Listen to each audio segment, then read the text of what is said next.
My Lord, ladies and gentlemen, welcome to the 25th Rank Prize Fund Awards. The prize funds were created by Arthur Rank in 1971. He established them to ensure that scientific research was encouraged and rewarded in nutrition and optoelectronics, the two cornerstones on which his business was founded. He realized that business and industry could only flourish if the best scientific minds were stimulated and supported, both in research and providing fora in which those concepts and emerging sciences could be discussed. Sadly, he died in 1972 and never saw the fruit of his vision, but he'd be delighted to see such distinguished guests assembled here tonight, even in the face of Storm Imogen, so that he'd be delighted to see such distinguished guests here, assembled here, not only to recognise this year's prize winners, but also to meet and discuss the science of their work and hopefully to stimulate future research. I know several guests have travelled a long way to be here tonight, so welcome and thank you very, very much for all coming. Before starting, I'd like to pause and recognise two individuals. First is my father, who did much to enable my grandfather's vision, both in the wider Rank Foundation and the prize funds.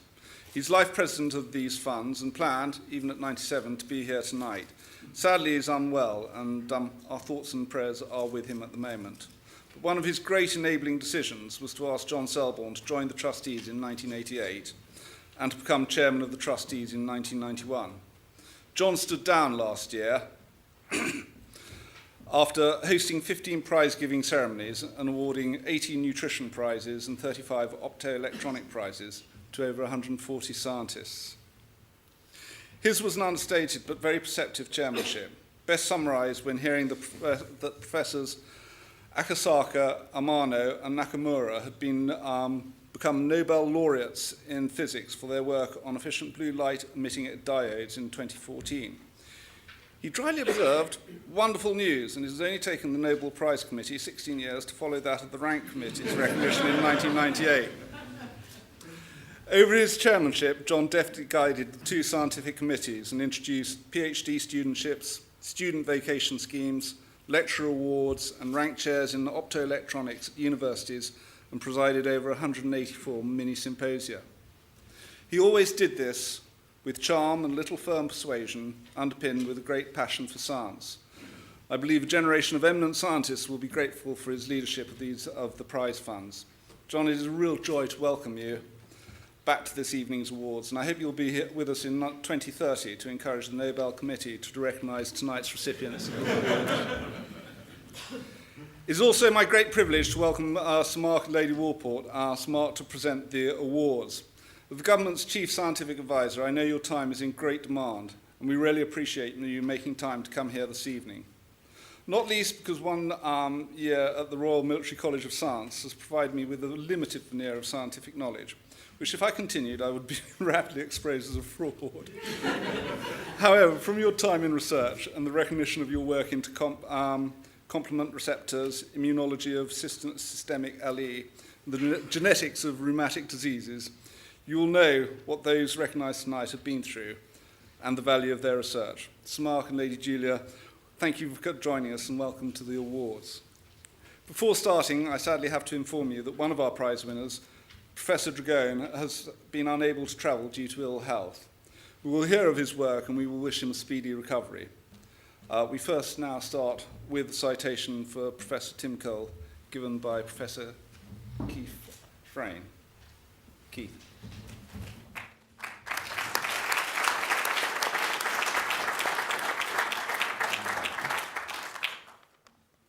The Rank Prize for Nutrition, awarded to Professor Tim Cole for seminal contributions to the mathematical modelling of childhood growth and its application in nutrition, epidemiology, medicine and public health.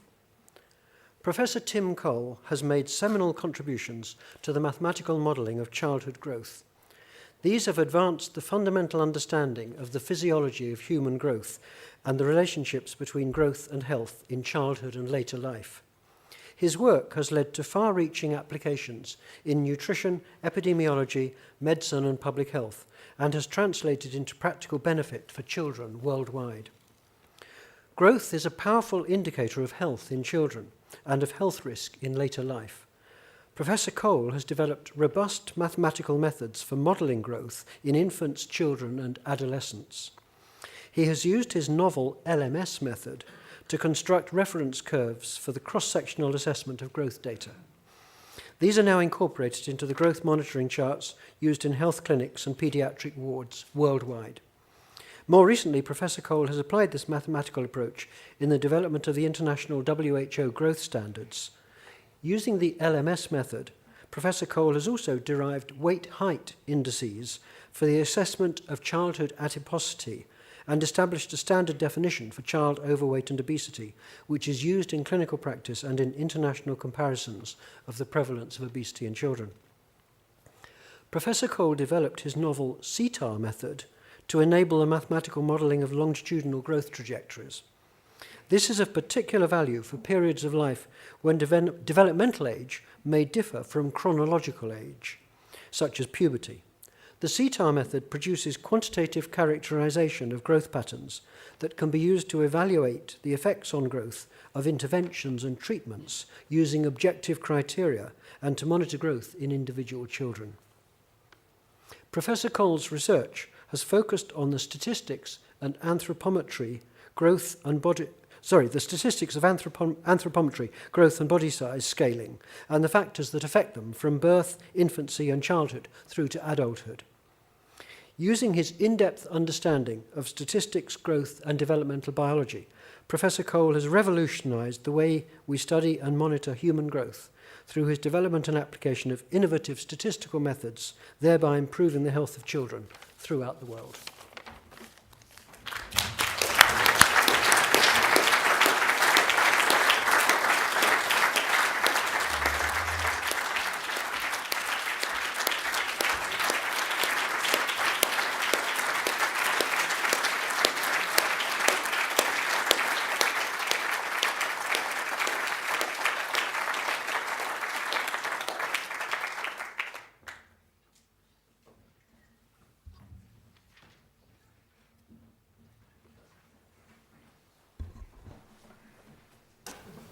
I received my letter from the Chairman of Trustees almost a year ago, so I've had a long time to digest its contents.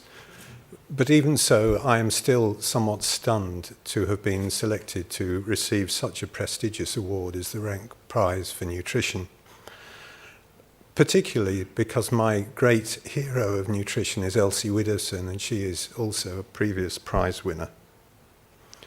I'd like to express my profound thanks to the Rank Prize Funds for this honour they've given me, and particularly the Nutrition Committee. And Rank, I thank you.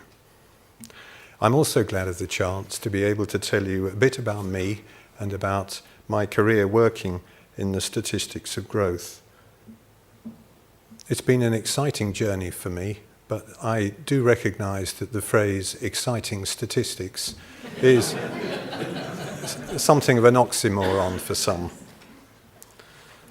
Let's start with the definition. What is growth? Well, it's simply the change in body size over time, where body size may be height or weight or body mass index or any other measurement.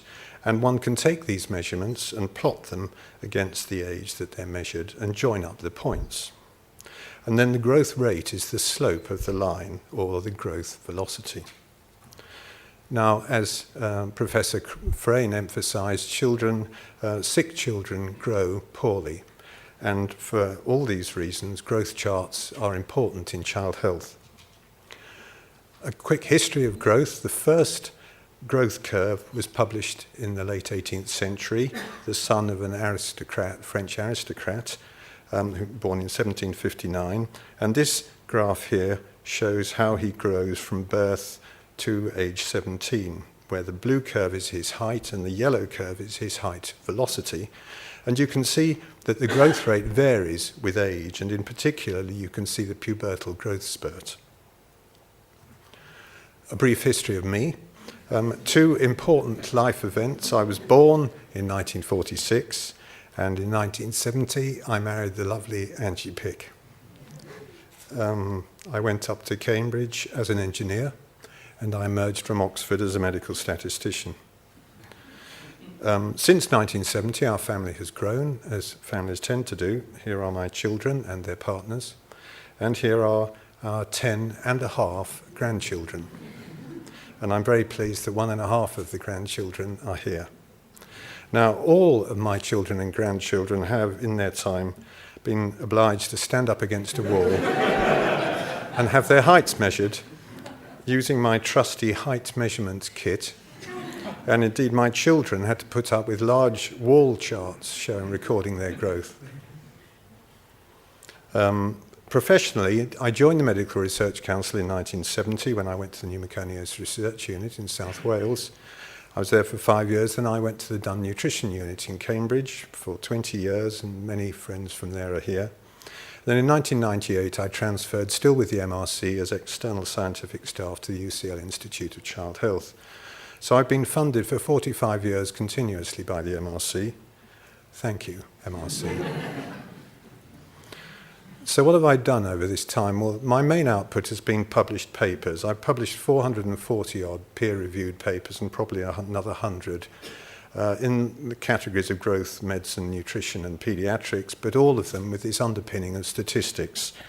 You'll notice they're color-coded, and this is linked to the journals they're published in. I've published in 125 journals broadly, which I've categorized in those areas. And I have some 850 co-authors. A few of them are here, and I regret that I'm not going to be able to mention you all. Well, it's all very well to churn out lots of papers, but are they any good? How does one... Sorry, I've jumped one. What are my articles about, you might reasonably ask? Well, I produced this word cloud to tell myself what they're about, and they seem to be about growth and children. But there's quite a lot there. This is outside on the poster. But as I say, you can churn out papers, but are they any good? And I judge the value of articles by the number of citations they have, the number of times they're mentioned by subsequent papers. So here we have the growth of citations.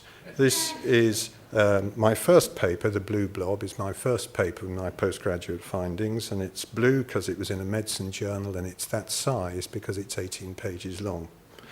And on the x-axis is the age of the paper, 0, and upwards is the number of citations. So when we fire this off, you'll see it grow. And the number of citations is now over 10, and others are joining it. The big brown statistics article is catching up, and then several green nutrition journals have exceeded 100 citations. And then the blue latterly, the blue growth journals latterly, some of them reach 1,000 citations. So that is my publications with 40,000 citations, and this red line identifies 93 papers with at least 93 citations. I can't tell you about all of these papers, so I'm going to concentrate on 5 themes and 10 papers. And the first is adjusting lung function, and this involves an early paper of mine, 1975, with 100 citations, and a much more recent paper by Quagna et al., with 250 citations since 2012. Lung function is measured by the forced expiratory volume, where you expire as hard as you can for a second. And it's known that it's smaller in older people and it's larger in tall people. And that graph there shows that FEV plotted against height increases, but then it also falls with increasing age. And it was traditional to adjust this for height and age in a particular way. My 1975 paper showed that a better way to do the adjustment was to multiply the age adjustment by height squared. And this then means the index FEV over height squared is smaller in older people, but is uncorrelated with height. And this graph here from that paper, that was the previous way of doing things, and that was my way of doing things, which fitted better and made better sense biologically. Fast forward to 2012, Quagna et al. Published international lung function equations covering the whole of life, and there's the analytical team, Philip Quagna, Janet Stocks, both here tonight, and Sanja Stanojevic with baby in Canada, and me. And this was an enormous undertaking, 100,000 subjects from 30-odd countries, but it relied on the principles that I'd spelt out 30 years earlier. These equations are already making a clinical impact and have been, as I say, highly cited.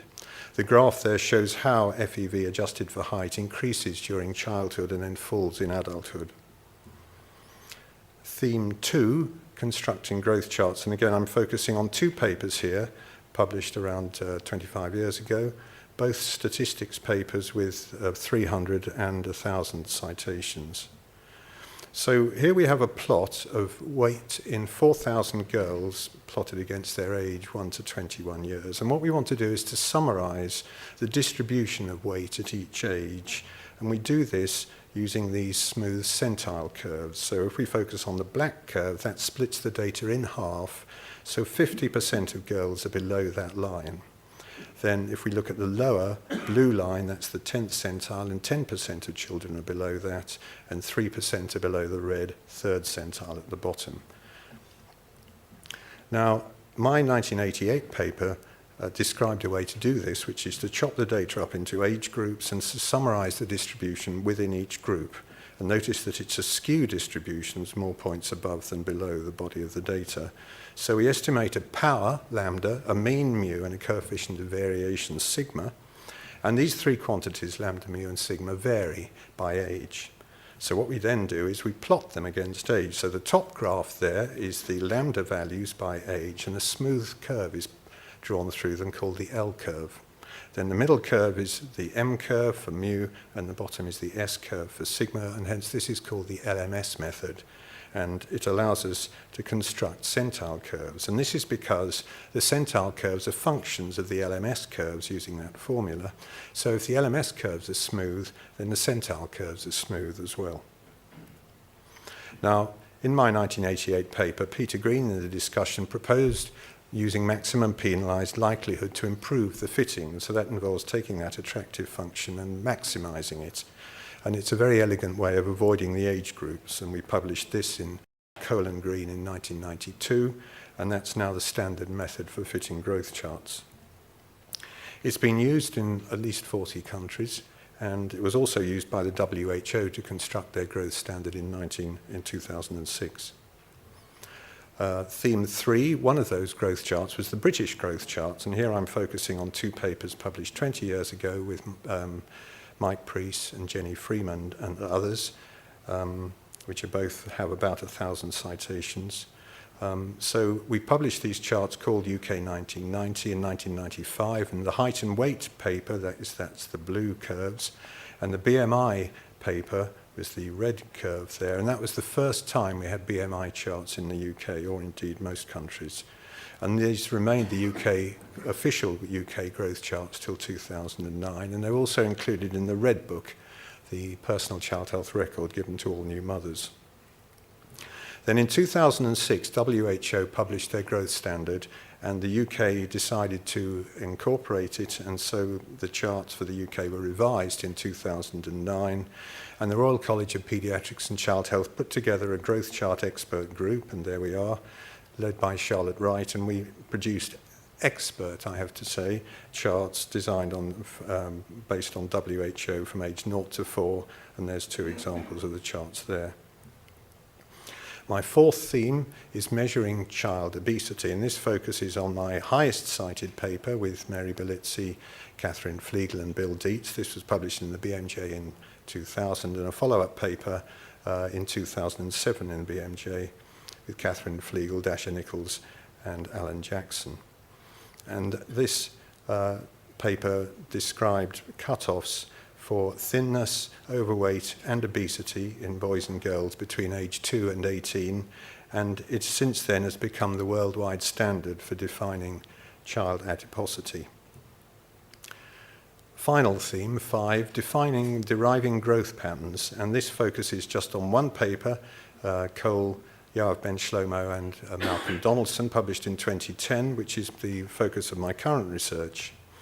And it focuses on the question, what is time? Time is a physical, but it's also a biological construct, because developmental age is different from chronological age. We can think of developmental timing, for example, in puberty, differing, being early or late. And we can think of it as a body clock that runs relatively fast or slow. So As an example, here we have an amazing data set of 130,000 boys' heights in puberty. And what we can do is join up the points, because they are from 3,200 boys, and we have 3,200 growth curves. And just a cursory glance shows that the curves differ enormously in terms of the size, the timing of puberty, and also the rate at which individuals pass through puberty. And what we want to do is to summarize these individual growth patterns. And what we can do is to adjust for these three quantities, size, timing, and rate of puberty, so that we do alter individual curves so they can all sit on top of each other. Relatively simple things, and those arrows show what's involved. I'll describe it in a minute. And so we can superimpose curves by translation and rotation, and this gives the name sitar.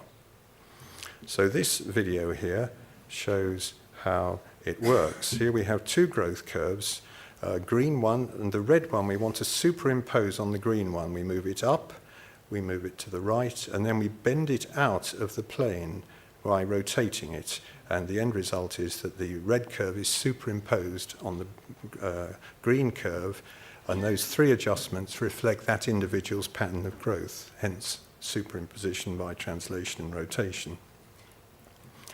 So if we go back to our original data and we apply this method to each individual child's growth curve, and we estimate those growth profiles, we can then make all these growth curves the same as each other. And I can run up my video to demonstrate how they get similar they get to each other. So those curves have only been modified in the way I just showed you with those simple adjustments.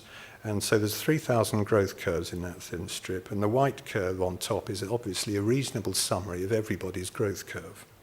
The other thing is that we've explained, as you saw, nearly all, 99% of the variance. So we can say that the average curve and these individual adjustments have explained everything. So we can say that sitar takes a set of growth curves and it converts it into a mean curve and a set of growth patterns for each individual with those three adjustments. And this means that you can use sitar to compare mean curves between groups or to relate individual growth patterns to later health, the life course. And there are already many sitar applications that have been published. So my 5 themes are all methods to assess size, growth, and development. The first, child and adult lung function, the GLI 2012 equations. Child growth status, estimated by the LMS method. British growth chart, the UK WHO. Child obesity with the international cutoffs. And child growth patterns with sitar.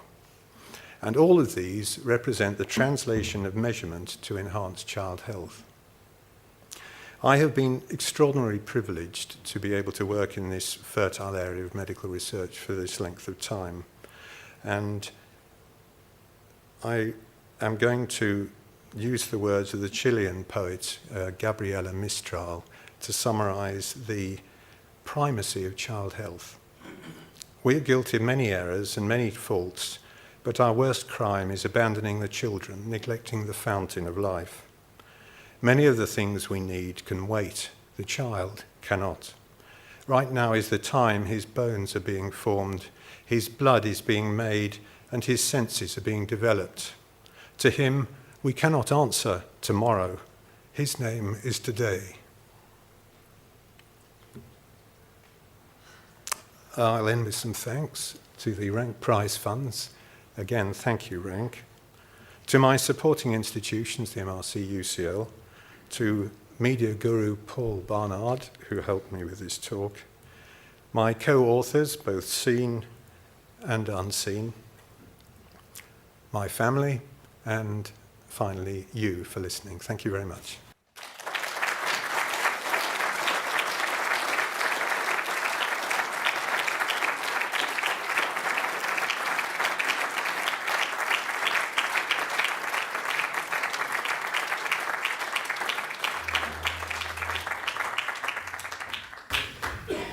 Ladies and gentlemen, we now turn to optoelectronics, and I'll ask Professor Polina Bevel to read out citations for Professor Schmidt, Professor Takahashi and Professor Dragone, who sadly can't be with us today.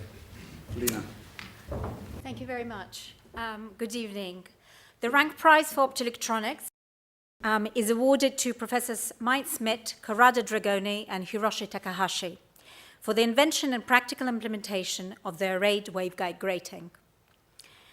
Optical fiber communication systems provide the critical infrastructure for the internet. In these systems, dense wavelength division multiplexing, DWDM, has dramatically increased the data capacity that can be provided on a single fiber, where the resulting separation of optical data channels spaced by less than 1 nanometer has improved the capacity carried by some 2 orders of magnitude. The invention and development of spectrally selective components were key to practical DWDM systems. The type of device that provided this functionality is the arrayed waveguide grating, AWG, which offers both the dispersive and focusing functions that are needed to implement these systems. There are 3 research groups who published results on AWGs between March 1988, and September 1991. The first to publish was Professor Mike Smith at Delft University of Technology. In March 1988, Professor Smith proposed a component called a phaser, which was a phased array of bent optical waveguides using aluminum oxide on a silicon substrate. The dispersion of this component was sufficient to separate a number of wavelengths by positioning a set of receiver waveguides in the focal plane. In January 1990, Hiroshi Takahashi, with colleagues at NTT Optoelectronics Laboratory in Japan, demonstrated a modification to Smith's design using channel waveguides of different lengths with bent parts of the same curvature. Using external lenses for focusing, operation was demonstrated at a wavelength, at a more practical wavelength of 1300 nanometers, and a wavelength resolution of better than 1 nanometer, first sub-nanometer resolution. This was the first demonstration of sub-nanometer resolution, and it facilitated and enabled practical DWDM optical communications over the following 2 decades. In September 1991, Corrado Dragone at AT&T Bell Labs in the USA proposed design for an integrated N times N multiplexer capable of simultaneously multiplexing and demultiplexing up to 50 channels. The key innovation was the integration of star couplers at the input to the multiplexer and the output of the demultiplexer, thereby building on his earlier publications of star couplers in 1989-1990. Taken together, these 3 independent contributions constituted a major advance in the development of high-speed optical fiber communication systems, and this has completely underpinned the growth of the internet and the digital economy that we all now enjoy.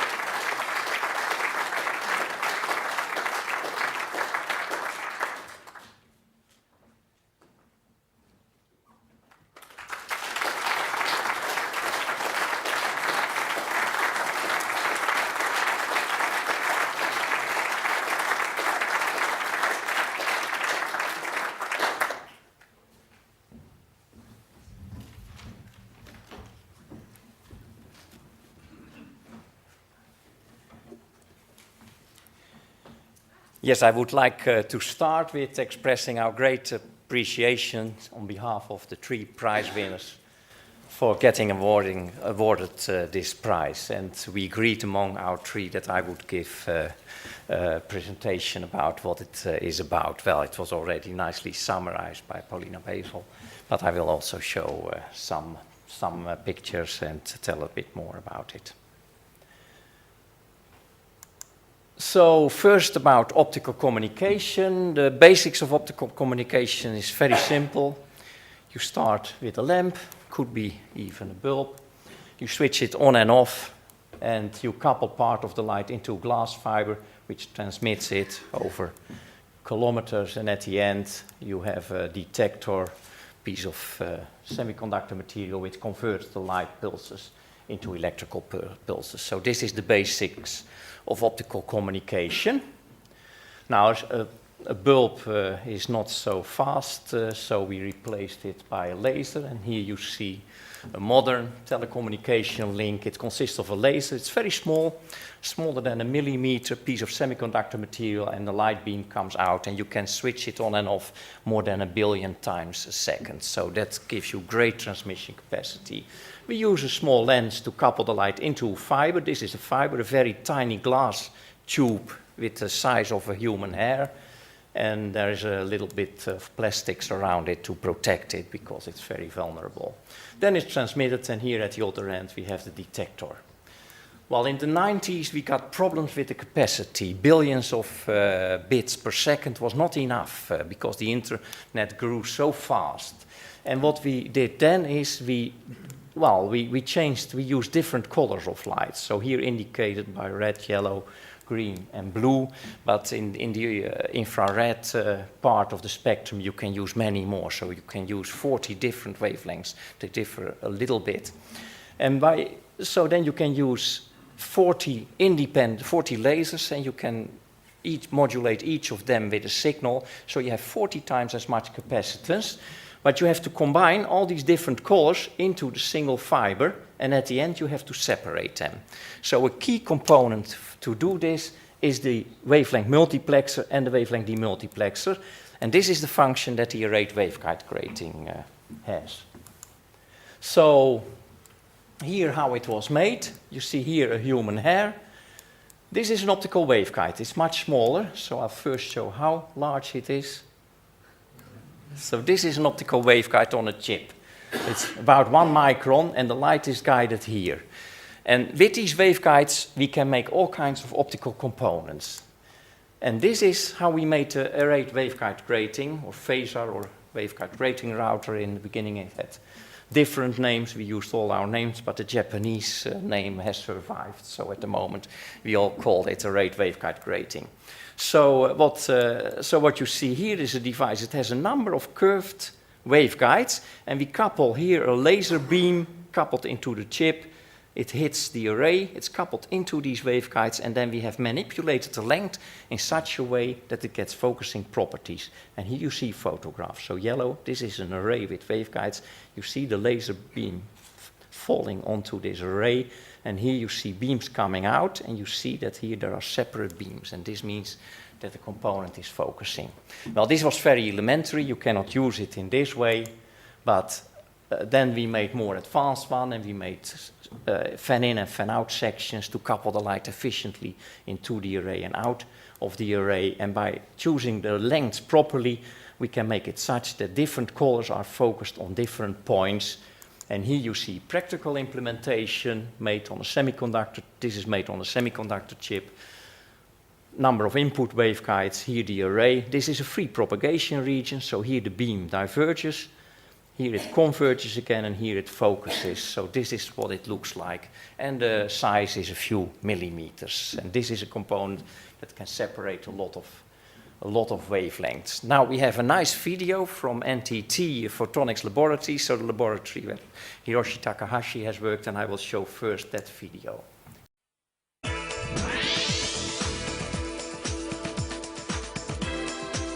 The arrayed waveguide grating, or AWG, can efficiently gather together the many companion wavelengths used in optical communications, or conversely extract a single wavelength from the many. You can see an unusual pattern on the surface. This is the waveguide, a pathway for light, made from a glass whose thickness is generally less than 1/100th of a millimeter. It is arranged so that the outside line is longer than the inside line.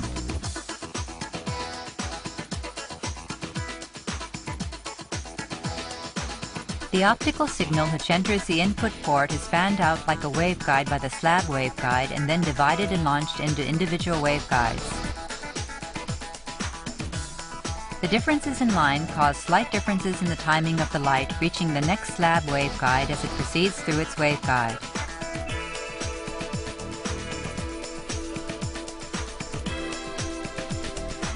The light that arrives spreads like ripples. Ripples heading for the output reach their peak together and are combined. This forms an extremely powerful point of light at the output.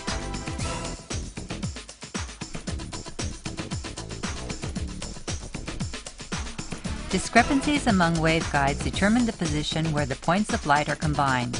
Because the degree of shift changes according to the wavelength, individual wavelengths such as blue, green, and red can be produced.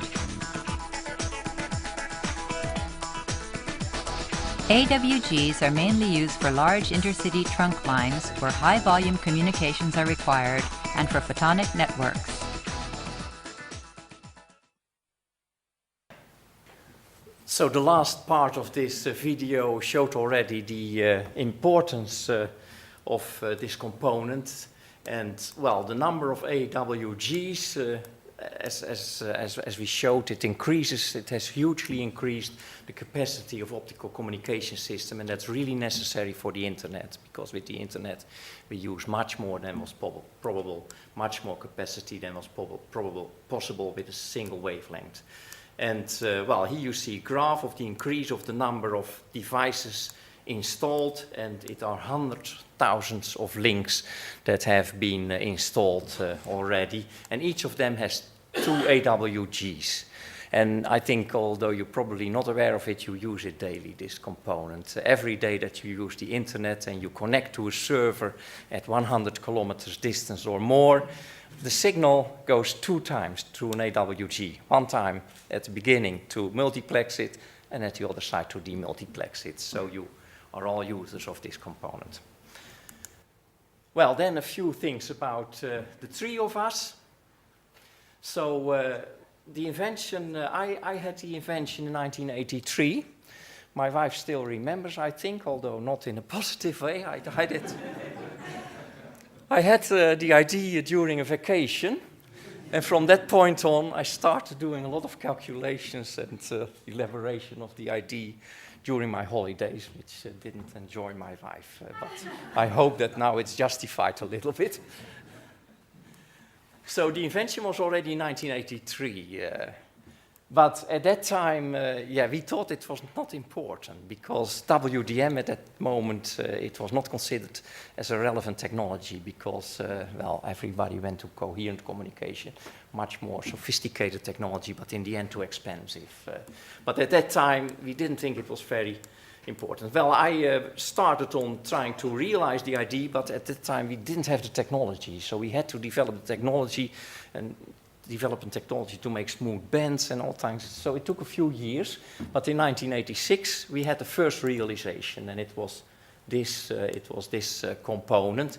And very short after, also we made more complex components. So then we tried to patent it. So we offered it to Philips and we offered it to Akzo Nobel, and they all thought it was not important. So in the end we published it, and that was in 1988. And then we have been continuing. Then about Hiroshi Takahashi.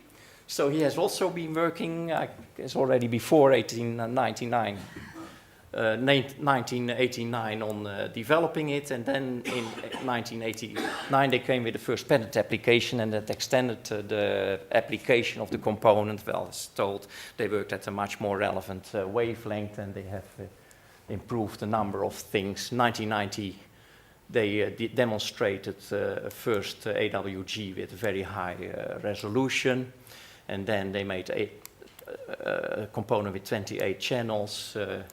Very important one, they eliminated the polarization dependence of the device, and they started doing a lot of WDM experiments. That was very important. They developed it into a commercial product. If that hadn't happened, you would never have heard of the AWG. I think it were NTT and Lucent who have put this component in the market and made it applied. Well, then Corrado Dragoni, he came from a slightly different angle. He had already a patent on a special type of star coupler. And an AWG consists of 3 components. It's 2 star couplers and an array of waveguides connecting them. So Corrado came from the other side, from the star coupler. And he had the idea, if I connect 2 of my star couplers and connect them with waveguides with a length, then I also have an AWG. And he also had a patent on star coupler filed in the same year as I published the AWG, and then he came up with a multiplexer patent. And an important one is because he had these star couplers, he was aware that you could have multiple inputs. So they took a patent, AT&T took a patent on multiple inputs, and that's called waveguide grating router, and that has also, it's an extension of the functionality of the AWG, so you can do a lot more with it. Well, then he got a Bell Labs award for it. Well, you see, he also worked with, we all work with these masks and with components, and AT&T Bell Labs also started with commercializing it, and they sold these components. So that's some short information about the three of us. So, well, so far the first application was in communication links, but at the moment much more is being done with the component. And what we show here is a few of the hundreds of chips have been made which use AWGs, but for quite different applications, some for telecom, but also others. So this is just a few. What you see here is the WDM receiver, and you see the chip integrates 9 AWGs with 40 detectors. This is a cross-connect. It has here optical switches. Here you recognize 2 AWGs. This is a spectrometer. It integrates 11 AWGs with 100 detectors. This is quite different chip. This is a chip which can compress pulses for 2-photon microscopy, and it can compress pulses below on a femtosecond scale, and it integrates a number of optical amplifiers and optical phase modulators with an AWG. This is a switch array. It integrates almost 200 components on a single chip, and you recognize 8 AWGs, a wavelength router. It's just a few examples, but you see you can do much more than only WDM transmitter and receiver. It's a basic component for a lot of different applications. And in my last slide, I've shown the increase of the complexity. So what you see here, the level 1, this is the invention of the arrayed waveguide grating by the three of us. But then I have recorded the number of components that was integrated in a single chip by a number of players in the field. And you see it's following a Moore's law. The most complex chip now is made by an American company in Finera. It has 1,700 components integrated on a single chip, and all these components have AWGs inside. And I think this is not the end. It will go further, so we think that there is a bright future for AWG-based components, and we're still working to get it further. So this is my last slide. I would again like to express my sincere appreciation for being awarded with this prize, and thank you.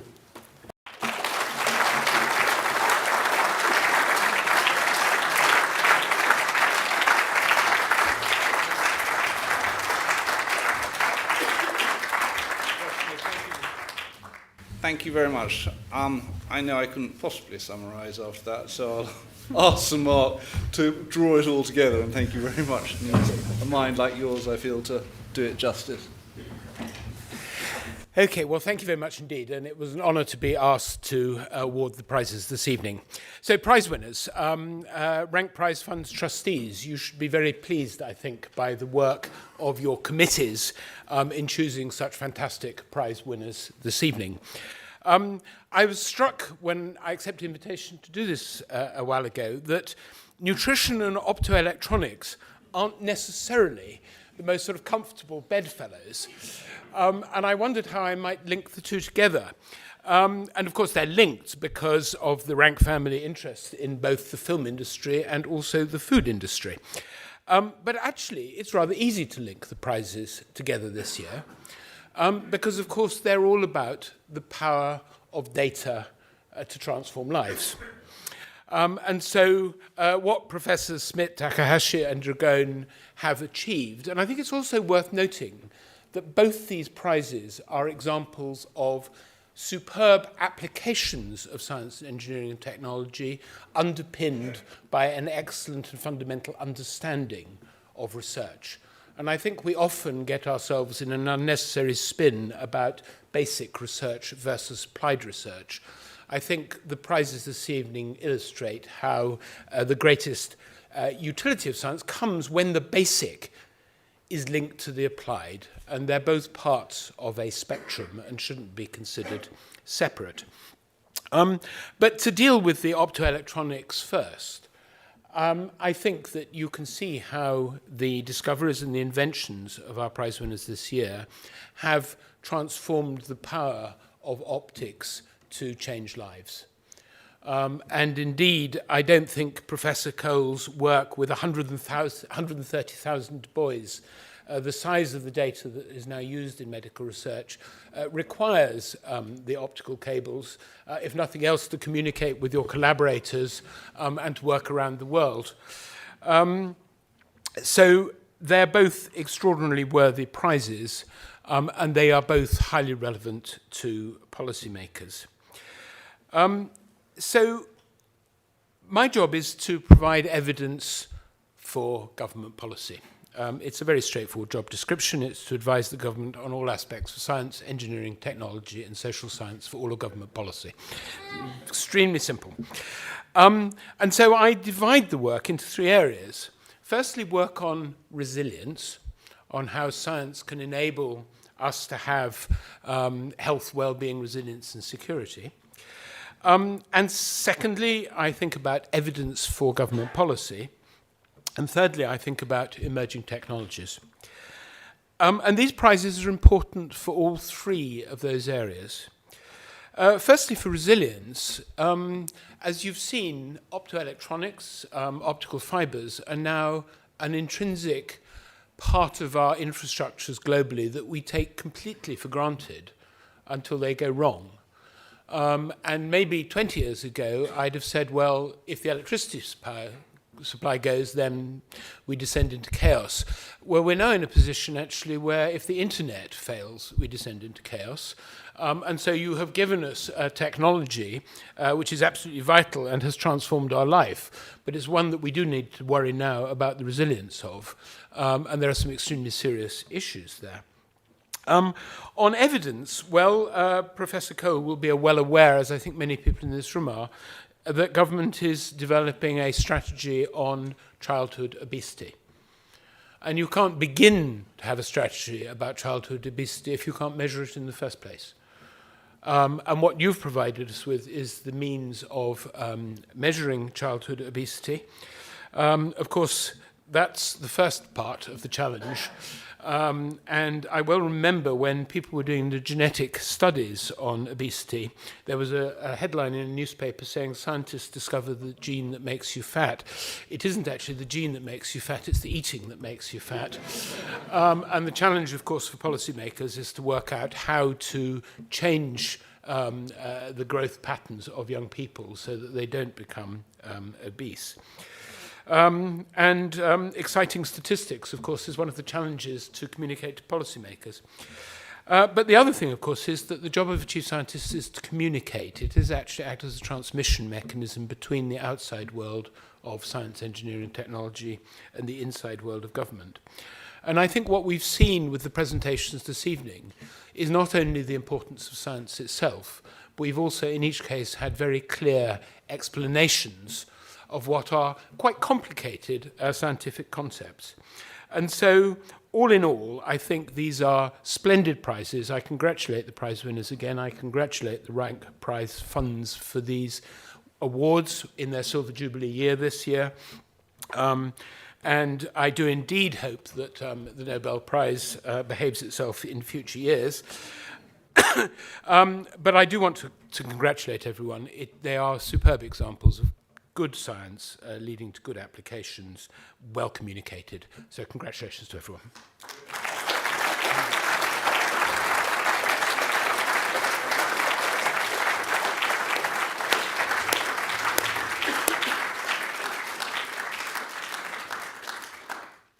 Well, ladies and gentlemen, thank you very much for attending, for fighting Storm Inogen. Two fascinating subjects, and now there's a little refreshment upstairs where you can discuss the science of that and where future research may go. Thank you all very much for joining us, and we'll see you upstairs.